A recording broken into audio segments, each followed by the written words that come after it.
ರಾಷ್ಟ್ರ ರಾಜಧಾನಿ ದೆಹಲಿಯ ಶಾಲೆಗಳಿಗೆ ಭಾರಿ ಪ್ರಮಾಣದ ಬಾಂಬ್ ಬೆದರಿಕೆ ಎದುರಾಗಿದೆ. 100ಕ್ಕೂ ಹೆಚ್ಚು ಶಾಲೆಗಳಿಗೆ ದುಷ್ಕರ್ಮಿಗಳು ಬೆದರಿಕೆಯ ಮೇಲ್ ಮಾಡಿದ್ದಾರೆ. ಸರಿಸುಮಾರು 100ಕ್ಕೂ ಹೆಚ್ಚು ಶಾಲೆಗಳಿಗೆ ದುಷ್ಕರ್ಮಿಗಳು ಬಾಂಬ್ ಇಡೋದಾಗಿ ಬೆದರಿಕೆಯ ಇಮೇಲ್ ಮಾಡಿದ್ದಾರೆ. ದೆಹಲಿ ಮತ್ತು ಎನ್ಸಿಆರ್ ಭಾಗಗಳಲ್ಲಿ ಇರುವಂತಹ ಶಾಲೆಗಳಿಗೆ ಈ ಒಂದು ಇಮೇಲ್ ಬಂದಿದೆ. ಹುಸಿ ಬಾಂಬ್ ಬೆದರಿಕೆಯಿಂದಾಗಿ ಪರೀಕ್ಷೆಗಳು ಅರ್ಧಕ್ಕೆ ಮೊಟಕುಗೊಂಡಿದೆ. ಇನ್ನು ಹುಸಿ ಬಾಂಬ್ ಬೆದರಿಕೆ ಬೆನ್ನಲ್ಲೇ ಪೊಲೀಸರು ಕೂಡ ತೀವ್ರವಾಗಿ ಶೋಧ ಕಾರ್ಯವನ್ನು ಕೂಡ ನಡೆಸ್ತಾ ಇದ್ದಾರೆ. ದೆಹಲಿಯಾದ್ಯಂತ ಇದೀಗ ಪೊಲೀಸರು ಯಾವುದಾದ್ರೂ ಒಂದು ಎಕ್ಸ್ಪ್ಲೋಸಿವ್ ಏನಾದರೂ ಒಳ ಬಂದಿದೆಯಾ ಅನ್ನುವಂತಹ ವಿಷಯಕ್ಕೆ ಸಂಬಂಧಪಟ್ಟಂತೆ ಕೂಡ ತೀವ್ರವಾಗಿ ತನಿಖೆಯನ್ನು ಆರಂಭ ಮಾಡಿದ್ದಾರೆ.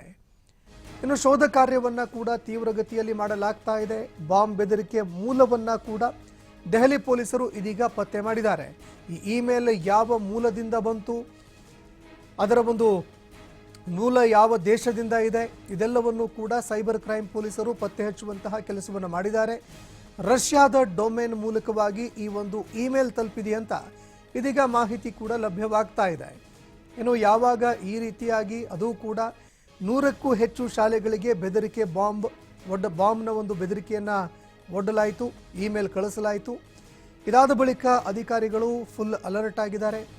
ಬಾಂಬ್ ಸ್ಕ್ವಾಡ್ ಕೂಡ ಶಾಲೆಗಳಿಗೆ ಬಂದು ಆಯಾ ಶಾಲೆಗಳಲ್ಲಿ ತಪಾಸಣೆ ಮಾಡುವಂತಹ ಕೆಲಸವನ್ನು ಮಾಡಿದೆ. ಡಾಗ್ ಸ್ಕ್ವಾಡ್ಗಳನ್ನು ಕೂಡ ತಂದು ತಪಾಸಣೆ ಮಾಡುವಂತಹ ಪರಿಶೀಲನೆ ಮಾಡುವಂತಹ ಕೆಲಸವನ್ನು ಅಧಿಕಾರಿಗಳು ಮಾಡಿದ್ದಾರೆ.